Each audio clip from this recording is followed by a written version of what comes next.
سپہر کے 3 بجے ہیں۔ السلام علیکم، یہ ریڈیو پاکستان ہے۔ آصفہ محفوظ سے خبریں سنیے۔ اہم خبروں کا خلاصہ۔ وزیر اعظم نے چمن سرحد پر افغان فورسز کی فائرنگ کی شدید مذمت کرتے ہوئے عبوری افغان حکومت پر زور دیا ہے کہ وہ یقینی بنائے کہ دوبارہ ایسے واقعات نہ ہوں۔ منصوبہ بندی کے وزیر نے معیشت میں پیداواری انقلاب لانے کے لیے انفارمیشن اور کمیونیکیشن ٹیکنالوجی کے استعمال کی ضرورت پر زور دیا ہے۔ انفارمیشن ٹیکنالوجی کے وزیر نے کہا ہے کہ حکومت وزیر اعظم کے نصب العین کے مطابق خواتین کو ڈیجیٹل طور پر خود مختار بنانے کے لیے اقدامات کر رہی ہے۔ سندھ حکومت اور امریکہ کے عالمی ترقی کے ادارے نے صوبے میں سرسبز تعاون پروگرام کے آغاز پر اتفاق کیا ہے۔ بھارت کے غیر قانونی زیر قبضہ جموں و کشمیر میں پیپلز ڈیموکریٹک پارٹی کی سربراہ نے دوسری جماعتوں کے ساتھ مل کر تمام خاندانوں کا ڈیٹا بیس تیار کرنے کے مودی حکومت کے منصوبے پر تشویش ظاہر کی۔ اور انگلینڈ نے آج ملتان میں دوسرے ٹیسٹ میچ میں پاکستان کو 26 رن سے ہرا کر 3 میچوں کی سیریز 2-0 سے جیت لی۔ اور اب خبروں کی تفصیل۔ وزیر اعظم شہباز شریف نے چمن میں افغان سرحدی فورسز کی بلا اشتعال فائرنگ اور گولہ باری کی شدید مذمت کی ہے، جس کے نتیجے میں متعدد پاکستانی شہری شہید ہو گئے۔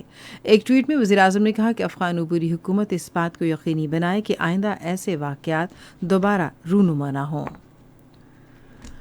پاکستان نے چمن میں افغان سرحدی فورسز کی جانب سے شہری آبادی پر بلا اشتعال اور اندھا دھند فائرنگ کی مذمت کی ہے، جس میں 6 پاکستانی شہید اور 17 زخمی ہو گئے۔ ایک پریس ریلیز میں دفتر خارجہ کی ترجمان ممتاز زہرا بلوچ نے کہا کہ ایسے افسوسناک واقعات سے دونوں ممالک کے درمیان برادرانہ تعلقات قائم نہیں رہ سکتے۔ انہوں نے کہا کہ افغان انتظامیہ کو بتا دیا گیا ہے کہ ایسے واقعات سے گریز کیا جانا چاہیے اور ذمہ داروں کے خلاف سخت ممکنہ کارروائی کی جانی چاہیے۔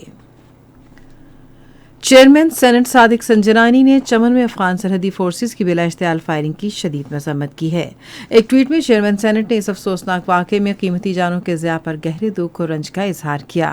انہوں نے افغان حکام پر زور دیا کہ وہ اس بات کو یقینی بنائیں کہ آئندہ ایسے واقعات رونما نہ ہوں، کیونکہ سرحد کے دونوں طرف رہنے والے شہریوں کی حفاظت کرنا دونوں ملکوں کی ذمہ داری ہے۔ منصوبہ بندی کے وزیر احسن اقبال نے تمام شعبوں میں تیزی سے ترقی کرنے کے لیے انفارمیشن ٹیکنالوجی کے انقلاب سے فائدہ اٹھانے پر زور دیا ہے۔ انفارمیشن ٹیکنالوجی سے متعلق آج اسلام آباد میں ایک سیمینار سے خطاب کرتے ہوئے انہوں نے کہا کہ انفارمیشن ٹیکنالوجی نے ترقی کی رفتار تیز کی ہے۔ وفاقی وزیر نے کہا کہ خود کو موجودہ حالات کے مطابق ڈھالنے سے ہی ہماری بقا ممکن ہے۔ انہوں نے کہا کہ انفارمیشن اور کمیونیکیشن ٹیکنالوجی کے استعمال کے ذریعے اپنی معیشت میں پیداواری انقلاب لانا ہمارے لیے ضروری ہے۔ انفارمیشن ٹیکنالوجی اور ٹیلی کام کے وزیر سید امین الحق نے کہا ہے کہ خواتین ملک کی ترقی میں اہم کردار ادا کرتی ہیں۔ انہوں نے آج اسلام آباد میں ایک تقریب سے خطاب کرتے ہوئے کہا کہ حکومت وزیر اعظم کے نصب العین کے مطابق ملک میں خواتین کو ڈیجیٹل طور پر بااختیار بنانے کے لیے اقدامات کر رہی ہے۔ انہوں نے کہا کہ پاکستان میں اسمارٹ فونز کی تیاری وقت کا تقاضا ہے۔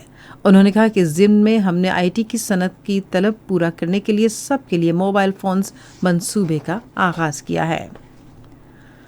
قازقستان کی مجلس کے چیئرمین ژیرلن کوشونوو نے کی قیادت میں اعلیٰ سطح کے ایک وفد نے آج اسلام آباد میں پارلیمنٹ ہاؤس کا دورہ کیا۔ ڈپٹی اسپیکر قومی اسمبلی زاہد اکرم دورانی نے قومی اسمبلی کے ارکان کے ہمراہ وفد کا استقبال کیا۔ اس موقع پر ژیرلن کوشونوو نے پارلیمنٹ کے سبززار میں ایک پودا بھی لگایا۔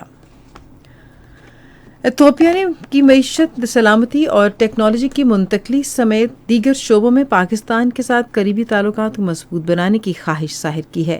اس خواہش کا اظہار ایتھوپیا کے پاکستان کے سفیر جمال باقر عبداللہ نے وزیر مملکت برائے داخلہ عبدالرحمان خان کانجو سے اسلام آباد میں ملاقات کے دوران کیا۔ دہشت گردی کے خلاف پاکستان کی کوششوں کا اعتراف کرتے ہوئے ایتھوپیا کے سفیر نے کہا کہ ان کا ملک انسداد دہشت گردی میں پاکستان کے تجربات سے استفادہ کرے گا۔ اس موقع پر گفتگو کرتے ہوئے وزیر مملکت نے انسداد دہشت گردی کے معاملے میں ایتھوپیا کو پاکستان کی طرف سے ہر قسم کے تعاون کی یقین دہانی کرائی۔ یہ خبریں آپ ریڈیو پاکستان سے سن رہے ہیں۔ پنجاب کے گورنر محمد بلیغ الرحمان نے کہا ہے کہ خواتین کے لیے سازگار ماحول یقینی بنانا ریاست کی ذمہ داری ہے تاکہ وہ اپنے خاندانوں اور ملک کی بہتری کے لیے اپنی صلاحیتوں کو بروئے کار لا سکیں۔ آج اسلام آباد میں ایک تقریب سے خطاب کرتے ہوئے انہوں نے یونیورسٹیوں سے کہا کہ وہ جاب مارکیٹ کے حوالے سے مکمل تحقیق کریں تاکہ مخصوص تعلیمی شعبوں کے لیے زیادہ سے زیادہ مواقع مختص کیے جا سکیں۔ انہوں نے گریجویشن کرنے والے طلباء پر زور دیا کہ وہ ملک کے لیے اپنی ذمہ داریاں پوری کریں اور جذبے اور لگن سے ملک کی خدمت کریں۔ انہوں نے کہا کہ نوجوان ہمارا بہترین اور بیش قیمت اثاثہ ہیں۔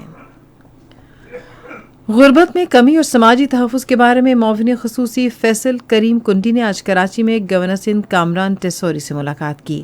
ملاقات میں صوبے میں تخفیف غربت کے لیے اقدامات، مستحق افراد کی مالی مدد اور دیگر امور پر بات چیت کی گئی۔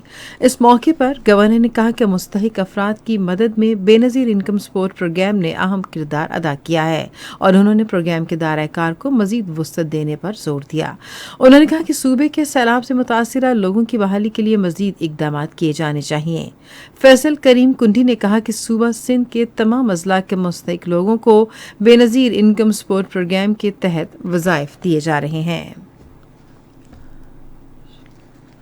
سندھ حکومت اور امریکہ کے بین الاقوامی ترقی کے ادارے USAID نے صوبے میں سرسبز تعاون پروگرام شروع کرنے پر اتفاق کیا ہے۔ یہ اتفاق رائے آج کراچی میں USAID کے پاکستان کے لیے مشن ڈائریکٹر ریڈ ایشلیمان اور سندھ کے وزیر اعلیٰ سید مراد علی شاہ کے درمیان ملاقات میں طے پایا۔ ملاقات میں فیصلہ کیا گیا کہ صوبے کے سیلاب سے متاثرہ علاقوں میں کاشتکاروں کو بیج، کھادیں اور زرعی ادویات فراہم کی جائیں گی تاکہ متاثرہ علاقوں میں ربی کی فصلیں بر وقت کاشت کی جا سکیں۔ USAID نے سیلاب سے متاثرہ علاقوں میں آبی کھالوں کی بہتری کے لیے بھی صوبائی حکومت سے تعاون کا یقین دلایا۔ اس موقع پر گفتگو کرتے ہوئے سندھ کے وزیر اعلیٰ نے کہا کہ USAID نے ہمیشہ سندھ کے عوام کی مدد کی ہے اور اس کی بلدیاتی خدمات اور جیکب آباد میں ہسپتال کا منصوبہ کامیابی سے سرگرم عمل ہے۔ غیر قانونی طور پر بھارت کے زیر قبضہ جموں کشمیر میں پیپلز ڈیموکریٹک پارٹی کی سربراہ محبوبہ مفتی نے تمام خاندانوں کے ڈیٹا بیس مرتب کرنے کے مودی حکومت کے منصوبے کے خلاف دیگر سیاسی جماعتوں اور گروپوں کے خدشات کی حمایت کی ہے۔ محبوبہ مفتی نے ایک ٹویٹ میں کہا کہ تمام خاندانوں کو منفرد شناخت دینے کا منصوبہ کشمیریوں کی زندگی کے گرد گھیرا تنگ کرنے کی غرض سے نگرانی کی ایک چال ہے۔ اسلامی تعاون تنظیم برائے تحفظ خوراک کا دن آج منایا جا رہا ہے۔ یہ دن منانے کا مقصد رکن ممالک کو پائیدار زرعی اور دیہی ترقی اور تحفظ خوراک کے مختلف پہلوؤں کے بارے میں تکنیکی معلومات فراہم کرنا ہے۔ اس حوالے سے قازقستان کے دارالحکومت آستانہ میں ایک تقریب منعقد ہو رہی ہے جس میں سفارتکار اور بین الاقوامی شراکت دار شرکت کریں گے۔ اس موقع پر رواں سال کے دوران غذائی تحفظ کے لیے اسلامی تنظیم کی کامیابیوں اور غذائی تحفظ کے لیے اس کے بڑھتے ہوئے کردار پر پریزنٹیشن دی جائے گی۔ مقبوضہ مغربی کنارے کے شہر جنین میں اسرائیلی فورسز نے ایک کارروائی کے دوران ایک فلسطینی لڑکی کو شہید کر دیا۔ فلسطین کی سرکاری خبر رساں ایجنسی نے بتایا کہ خلیل سلیمان گورنمنٹ ہسپتال کے مطابق 16 سالہ جانا زکاران سر میں گولی لگنے سے شہید ہوئی ہیں۔ جنین سے اسرائیلی افواج کی واپسی کے بعد لڑکی کی لاش اس کے گھر کی چھت سے ملی۔ ادھر اسرائیلی فوج نے گزشتہ رات مغربی کنارے کے شہر جنین میں چھاپے مار کر درجنوں فلسطینیوں کو گرفتار کر لیا۔